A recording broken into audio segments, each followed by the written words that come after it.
Hi guys, welcome back to Lifestyling Better with me. It has been a bit, not too long, but some time since we did movies into reality, where we watch movies, mostly movies that are new and out at the movie theaters, and review them, trying to draw those interesting links and parallels to real life and real life lessons and tidbits that we can get. Today, we are going to be talking about Snow White. Snow White is new, it's out in the movies if you haven't watched it. Before we talk about Snow White, let's just talk about some of the obvious elephants in the room when it comes to that movie so that we can get that out of the way and just look at the movie objectively, right? So, Snow White is a classic. I believe it was first released in 1937 or thereabouts. However, in current times, some of the themes of that movie, they're kind of problematic, let's be honest. One of the main issues would be the little people in the movie that are called the name that is not, it's offensive, right, to little people. And the fact that the original movie is actually called Snow White and the Seven, that offensive name. Um, but the first thing that I actually did notice in the movie that kind of was a bit jarring to me was the the focus on being fair, being the fairest. I think that's just just a very uncomfortable notion that the fact that someone should be placing so much worth or importance on, how fair they are. I believe that the point of that was in the terms of beauty, but it does have a connotation of color to it that could possibly be ascribed to colorism or even racism. So that was a bit, it was it was a bit odd. And then also, I had read that the Walt Disney, the creator of Snow White, was really kind of adamant about the fact that he did not want it remade. It was kind of his baby. I had even read, and I don't know if this is true, that he had ensured that the original actress of Snow White, her to maintain the integrity of her voice and the association of her voice to that character, that she didn't act in any other movie. I don't know if that's even possible or if he paid her not to do that. But the point was that he was very attached to the movie and the original and didn't want it remade. I believe he's late now. And so, in a sense, this remake is kind of against his wishes. And it's just interesting to see how the movie is having so many problems. And it just makes you wonder maybe they should have left it alone because other than the whole concept of being the fairest in the land being the theme of the movie that is sort of problematic, and the use and naming of little people in an offensive with an offensive term in the movie, there's also just been other things that happened. The lead actress in the movie Snow White, Rachel Ziegler, has made a lot of comments that have not helped the movie. They've just put the movie in a controversial light. It's also put a negative sort of attention on the Israeli actress in the movie, Gal Gadot. And it's just been weird. It's almost like she has been actively trying to sabotage the movie. So, yeah, that has also just been not great. And, above all, the movie itself had really bad openings. It really, really underperformed, and a lot of money was put into the movie. So, all around, not good things happening for this movie. And it just makes you wonder if they should have gone there. I did see a lot of negative reviews before going to watch this movie, but there was no way Snow White was going to be in the movies and I wasn't going to watch it regardless of negative reviews. Some people are so passionate about their negative reviews of this movie that I saw one person spammed Google reviews with countless negative 1 star of the same review. And it was so bad and so many that I couldn't even find like a real review because there was just like hundreds of this person and their continuous negative review on Google reviews, which I didn't even know you could post a review multiple times with the same account. Is that even possible? But yeah, I just wanted to get out the more difficult, sort of concerning aspects of the movie out of the way so that we can just talk about the storyline. It was such a good movie to watch. I really enjoyed watching it, and it's just unfortunate that there's so many negative things around the movie. And it's nice to be able to enjoy a movie without thinking about all these things. But honestly, even for me, that I try not to associate too much or overthink things and why people are acting the way they do, the whole concept of fairness, being the fairest of them all, or you must grow up to be a fair leader. Though I think in that sense we were referring to fair as right or wrong, but because the movie talks so much about fair in terms of beauty, it just makes you think of that anytime you hear the word fair. Even for me, it was a bit weird. And this is someone who grew up knowing about the Snow White story, and I never had those thoughts when I was younger. So it's also interesting how society has kind of influenced our viewpoints in that sense. But anyway, all that out of the way, let's now talk about the movie. Actually, there's two more things I want to talk about. We'll get those out of the way, then we'll talk about the movie. So, Gal Gadot, the Israeli actress in the movie, she was portraying the evil queen. And I just thought it was weird that it seemed like she made no effort to have an accent that was kind of congruent with the role and the place she was acting in. Her accent seemed very different to me. And because it's a fairy tale, I guess you can have any accent, but it just appeared to me.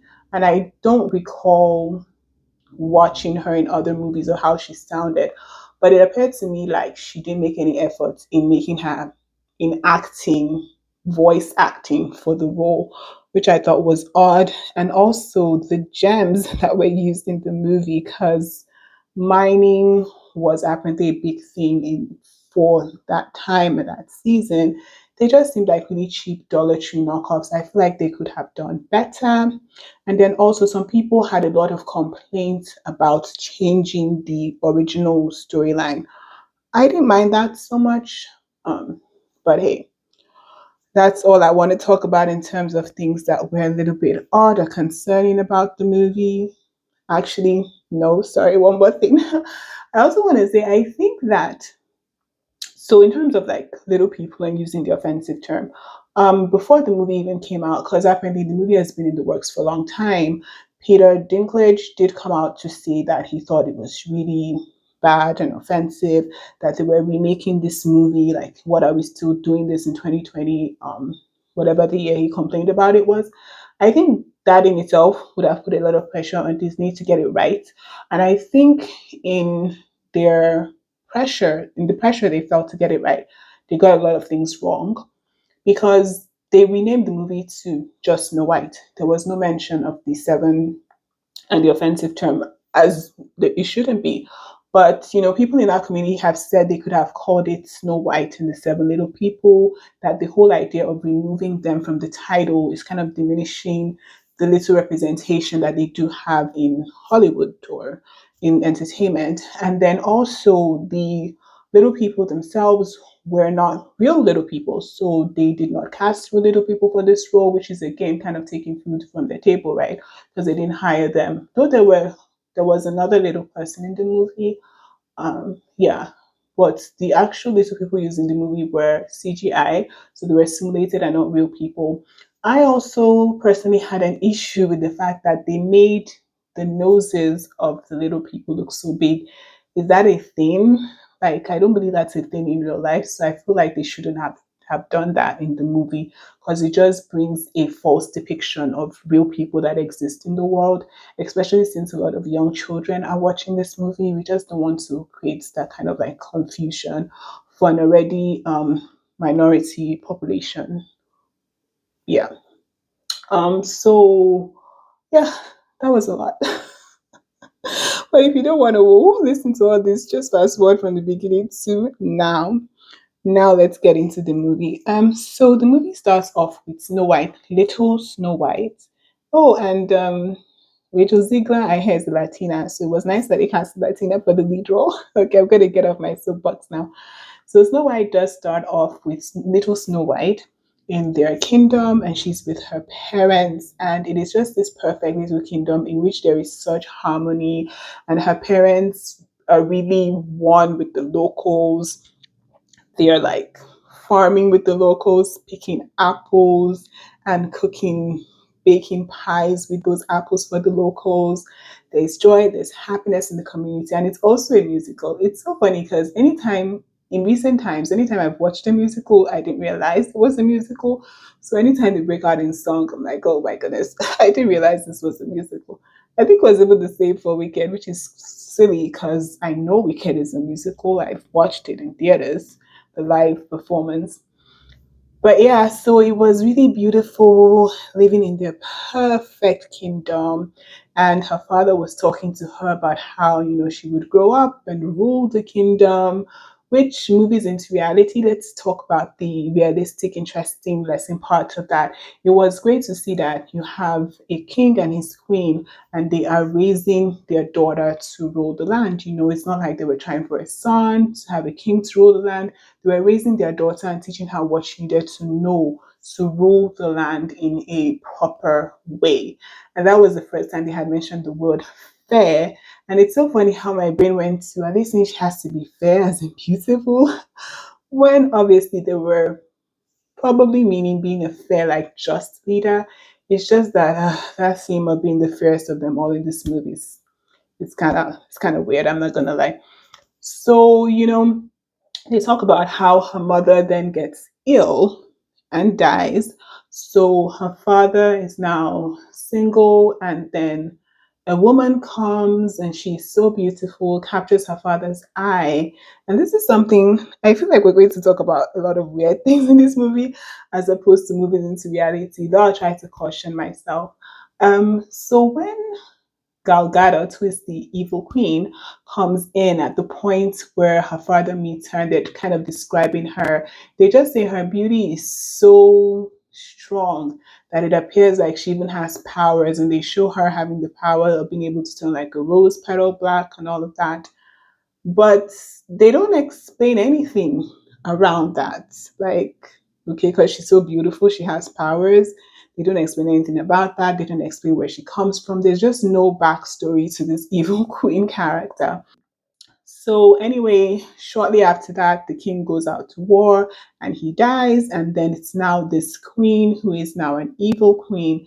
Fast forward several years later, the community has changed.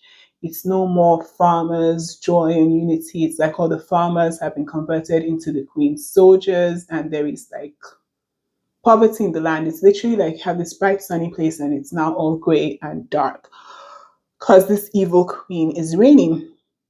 And of course, Snow White is still there. Also, by the way, Snow White got her name from, according to this film, from the season she was born, which was a white winter season, which I think is different in the original. Not sure. So, yeah, Snow White is grown now, and she's basically just locked up in the castle, is never allowed to go out. And this is when we're introduced to the Queen's mirror, where she asks the mirror, mirror, mirror on the wall, who is the fairest of them all? And the mirror says, the queen, the evil queen, is the fairest. So around this time, Snow White stumbles upon a guy who is stealing like food from the kitchen area, and Snow White is trying to tell him, why are you stealing and all of that. And then he's like, have you looked around? Can't you see how there's poverty in the land? There's no food everywhere. I would advise you to steal some for yourself. But Snow White basically references herself. And the guy says, like, basically, does Snow White even still exist? Because he doesn't realize he's talking to Snow White. Because basically, nobody has seen Snow White since her parents died. So he doesn't realize he's talking to Snow White. And he that scene ends.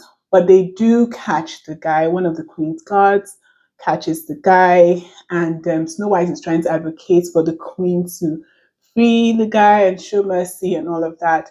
And it's in that moment that this guy realizes that, oh, this is, Snow White.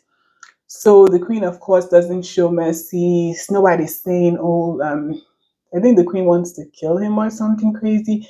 And Snow White is saying, shouldn't the punishment match the crime? And then the queen is like, oh, yes, the punishment should match the crime. He stole from us, so we're going to take all his clothes and um, pin him to like the castle gates. And it's cold, so apparently he's going to freeze and die if he stays there. But Snow White goes to save him, to free him, and then they have this moment where the guy is like, you should come out of the castle walls and see what's going on and all of that. And Snow White is like, no, I can't do that. And she runs back. So the queen sees when Snow White does this, and she's going to feel, wow, Snow White has some big balls. She's actually like um going against my will. So around this time, the queen goes back to the mirror and asks if she's still the first of them all. And I guess because someone outside the castle walls is now seeing Snow White, the mirror is like, oh, yes, you are fair, but there is one fairer, and it is Snow White. And the queen loses her shit. She's like, what? I'm no more the fairest in the land. This is a bit ridiculous, guys. This is the part of the movie with this whole fair thing that is like, cringe. So she asked one of her guards to take Snow White out to the woods and basically kill her because there can only be one fair queen, I guess. So the guard takes her out, and Snow White is happy. She's in the forest. She's picking apples. She even offers one to the guard, and the guard is like just feeling so bad, like you're so kind and all. And then he brings out his sword to kill her, and Snow White is like, what? By the way, Rachel Ziegler did act really good in this movie. The compassion you would expect from a Snow White character, she nailed it. Forget all the drama she's doing now. So the Snow White asked the guard that, why are you doing this? Why are you doing this? And then he tells her, run, run before I change my mind. And then the forest morphs into the darkness and back into the light. And basically, the animals in the forest guide Snow White to the home of the seven little people. So when she gets there, there's no one there. And I think this is a very interesting thing that happened, right? Is in the original, I think Snow White like cleans the home and everything before the little people arrive, but in this version, no, they actually cleaned the home with her. So I just thought it was nice to show the evolution again of like challenging the typical stereotypes of what women should be doing, which I thought was a nice thing that the movie did. So anyway, we're introduced. Snow White is in the home sleeping. She's tired, but then we're introduced to the seven little people at work. They're minors, and that's another nice thing. You remember it's a musical, so there's always like nice songs in the different scenes. Um, so yeah, they introduce us to them, the seven little people, simulated, not even real people. The character I so they have different characters, different names. The characters I really liked were Dopey and Grumpy, and yeah, is this Sneezy? Yeah, I like Dopey because he's like really different from the rest. Kind of like the underdog. He actually couldn't talk, and he was a lot slimmer than the rest. So kind of like he was kind of a pushover for them. Maybe they even bullied him a little bit because they've been living together for over 200 years, according to them. And yeah, always arguing, fighting. But Dopey is just like this quiet, literally quiet because he can't talk, slimmer, little person that is just kind of like, I feel maybe he's bullied a little bit. I don't know, but I really liked him because I just felt he had that underdog energy.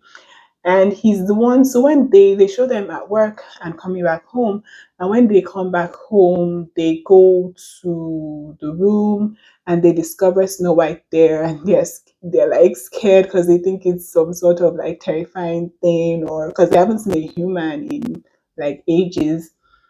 So they all run out and leave Dopey, and Dopey discovers her. Realizes she's a human. They realize she's Snow White, and Grumpy's so grumpy, like they need to get rid of her before she brings her queen problems and princess problems to them.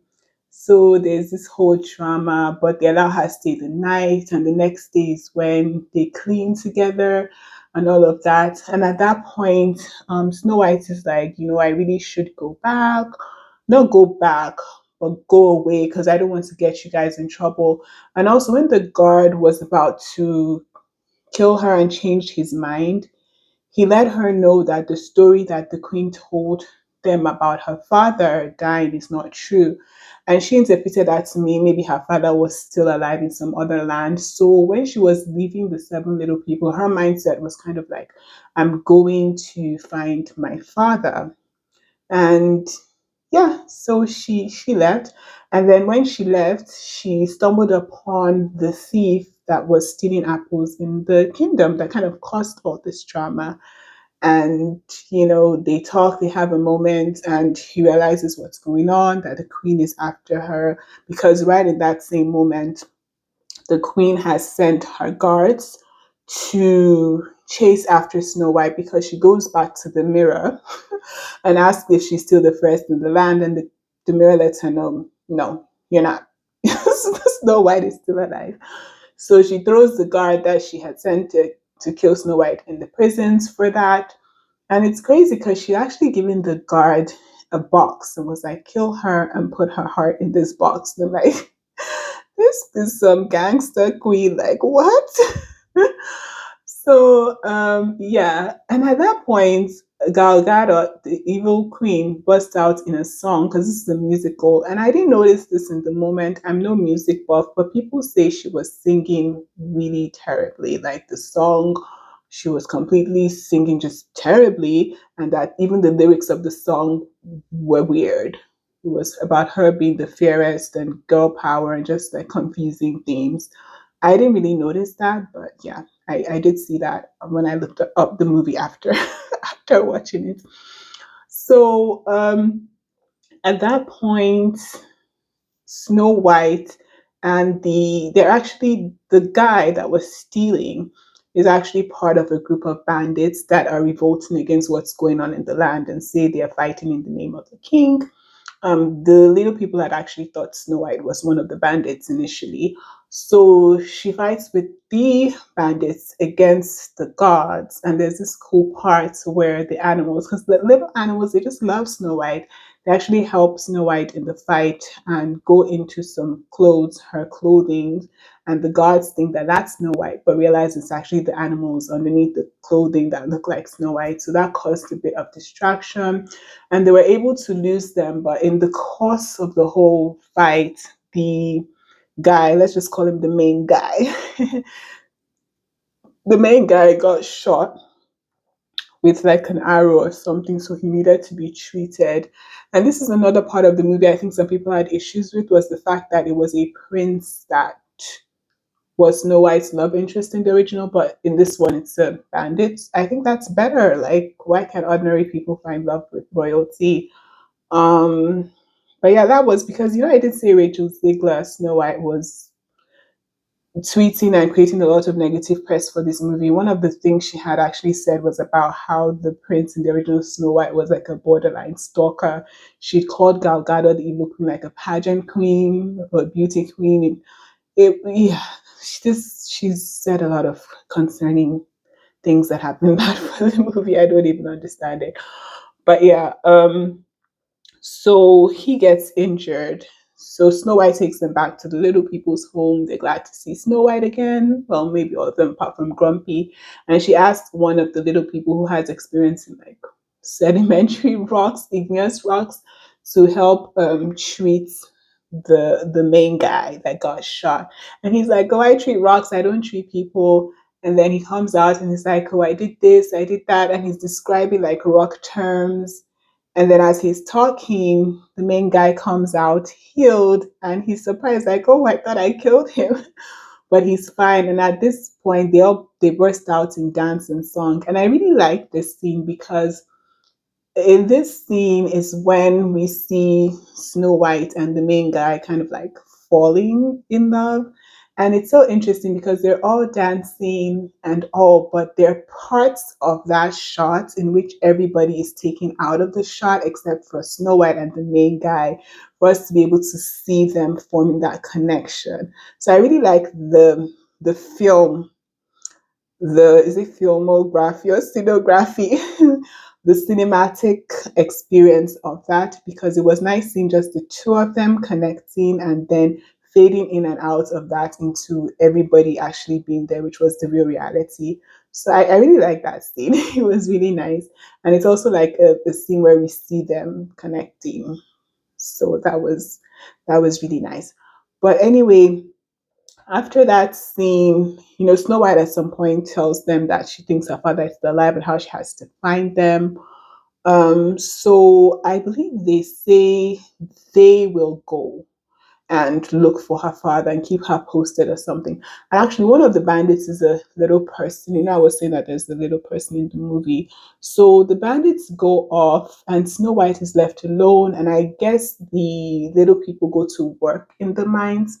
And this is another thing about the movie that was kind of odd is that the main occupation of the land, I think, or a occupation of that land is mining. But it appears the only person that is really wearing jewelries is the evil queen. So how is that even a sustainable thing unless they're shipping it to another kingdom? And those jewelries, like I said in the beginning, they look so cheap. They look like they were got from Dollar Tree. Like I don't even know. So, guys, the main guy had actually got captured by the queen and was in a prison in the castle.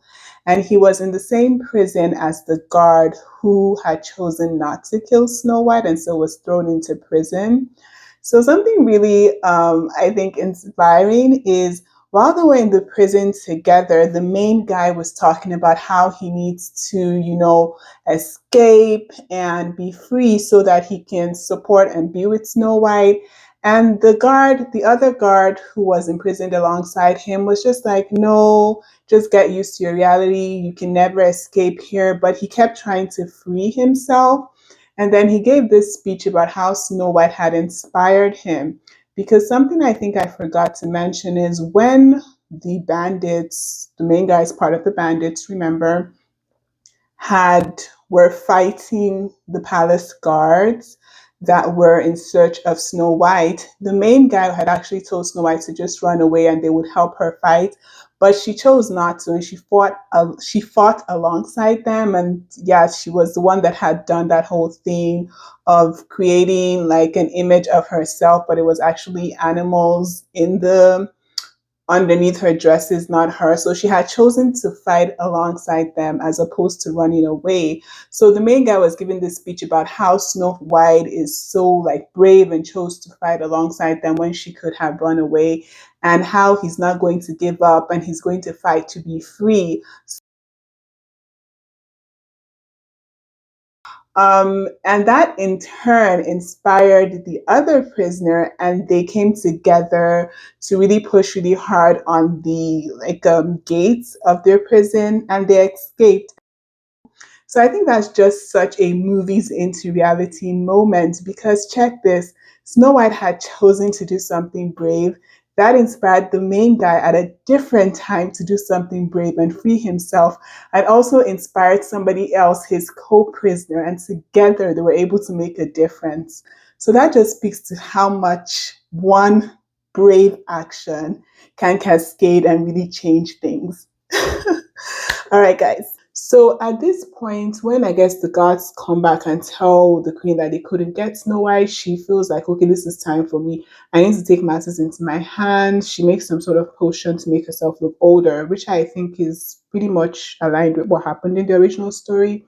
So she looks like an old woman and she has an apple, and this is the apple that will basically kill Snow White, and she can only be cured by true love's kiss. Okay, I'm going to talk again about something in the movie that was kind of off with the original. Because I feel like for those of us that know about the Snow White story as little girls and or boys and all of that, one of the main things is the fact that Snow White eats this apple, goes into this deep sleep, and can only be brought back to life by true love's kiss. But I feel like that wasn't mentioned at all in the movie. I did go pee at this point in the movie. So if it was mentioned at some point and I missed it, okay, excuse me for that. But I don't think it was even mentioned at all. At least I didn't see that. But I did go to pee around this time. I didn't see it mentioned at all that Snow White, sorry, the fact that the apple effect on Snow White could only be reversed by true love's kiss. And I feel like that is an important part of the movie. I don't really know why that was diminished or wasn't explained, or it was just kind of left as an assumption that we would know that that was a thing. But I feel like they should have talked about that more in the movie. So anyway, like I said, I missed this scene, but the queen turns herself into an old woman with the apple and then meets with Snow White when she's alone at the little people's home and gets her to eat the apple. I missed the details of this scene, but I came back into the movies when Snow White had eaten the apple, was already dead and lying um, down, face up, with the little people around her mourning her passing. And it was so interesting because the person that seemed the most like pained was Grumpy, who was always complaining about Snow White, which just like lets movies into reality. And it's so funny how the person you can have the most like fights with and all is actually because there's a lot of love there. I feel like even with parents and their children, the child that is feel they feel like, oh, this we're always,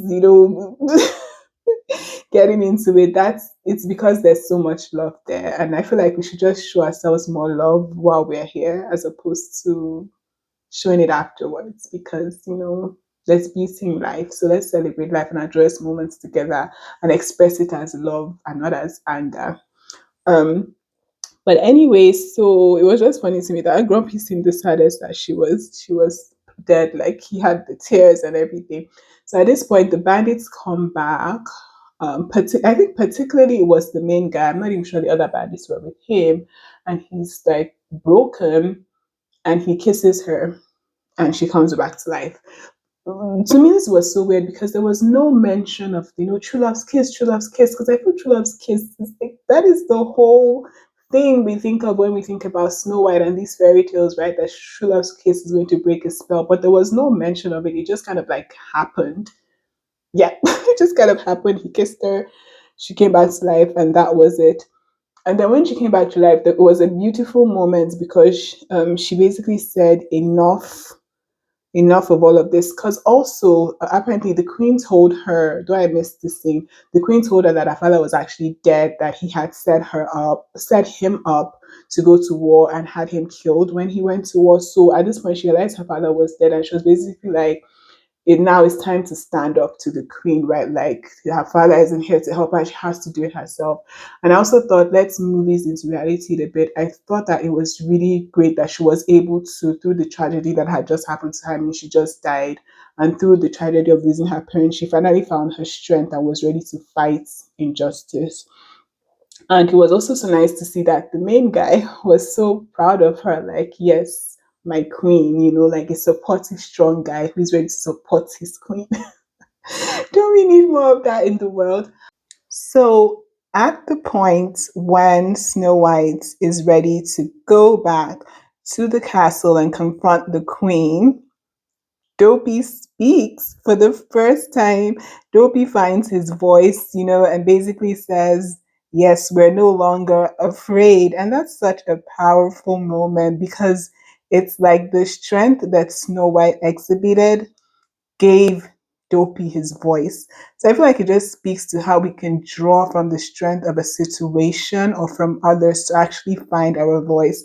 That was such a powerful moment. Like, y'all know I love Dopey. He spoke.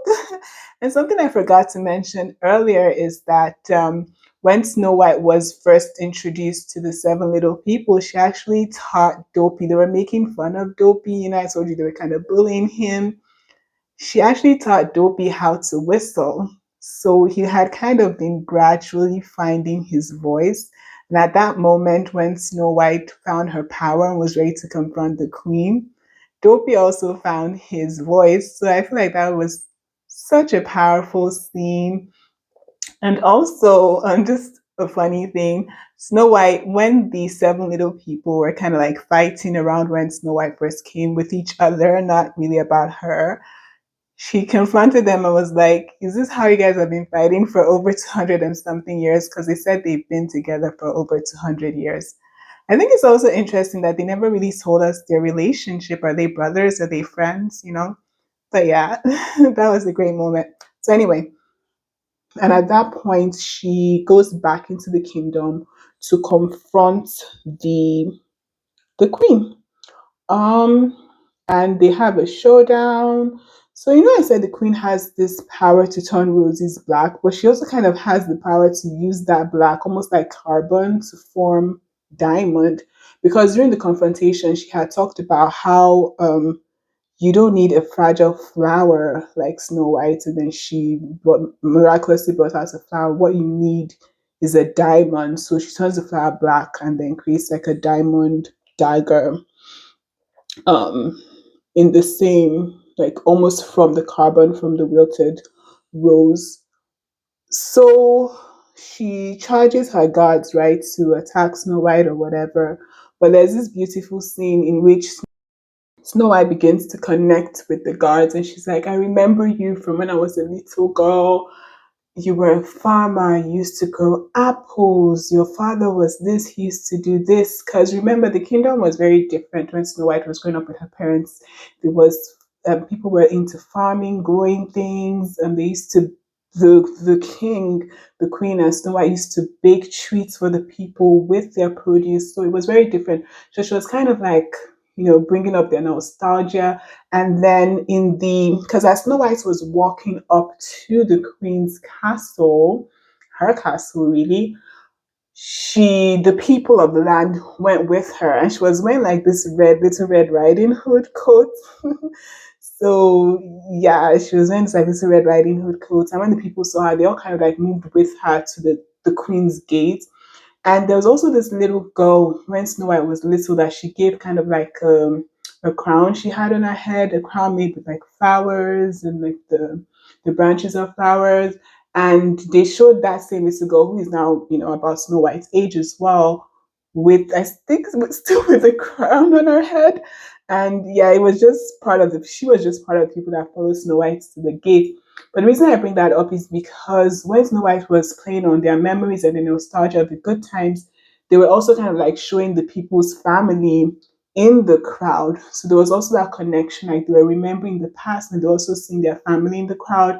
And they kind of just like put down their weapons and were like, no, they are done with this. They don't want this anymore. They want things to be the way they were.